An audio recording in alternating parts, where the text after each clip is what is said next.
Kan ada 4 buah gelas yang berisi macam-macam larutan. Yang pertama ada larutan yang berisi air putih, larutan gula, larutan garam, dan juga minyak goreng.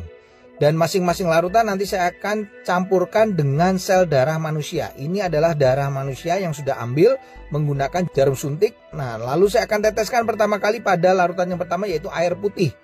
Kalau kita perhatikan di sini darah dengan air putih langsung akan larut.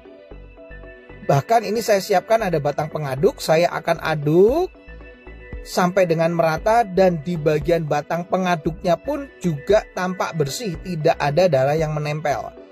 Ini artinya darah dengan air dia akan terlarut sempurna. Lalu bagaimana dengan larutan gula? Saya akan teteskan darah pada larutan gula.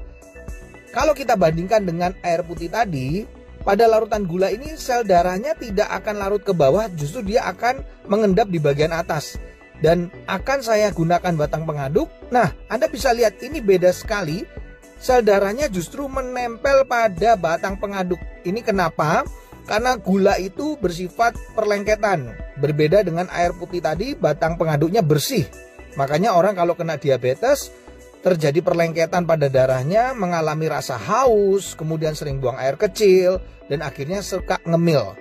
Nah, bagaimana dengan orang yang hipertensi? Ini adalah larutan garam. Ini darahnya saya akan teteskan pada larutan garam. Lalu saya akan juga sama masukkan batang pengaduk. Dan ini berbeda dengan diabetes, di mana sel darah yang menempel pada batang pengaduknya tidak selengket pada gula, larutan gula. Tapi yang membedakan pada orang darah tinggi atau hipertensi yang terlalu sering makan asin-asin, ini kelihatan sel darah merahnya akan terurai, dia akan rusak, dia akan pecah. Makanya orang darah tinggi bisa mengalami pecah pembuluh darah. Yang terakhir saya akan teteskan darah ini di dalam minyak goreng. Nah, kalau saya teteskan ini langsung bisa terlihat.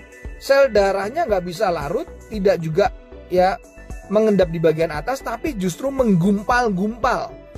Ini membuktikan bahwa orang yang tinggi kolesterolnya akan mengakibatkan penggumpalan sel darah. Jadi sel darahnya akan menggumpal-gumpal, dan ini yang bisa menimbulkan penyumbatan pada pembuluh darah. Ini adalah percobaan sederhana yang saya lakukan dengan menggunakan 4 macam larutan yang berbeda.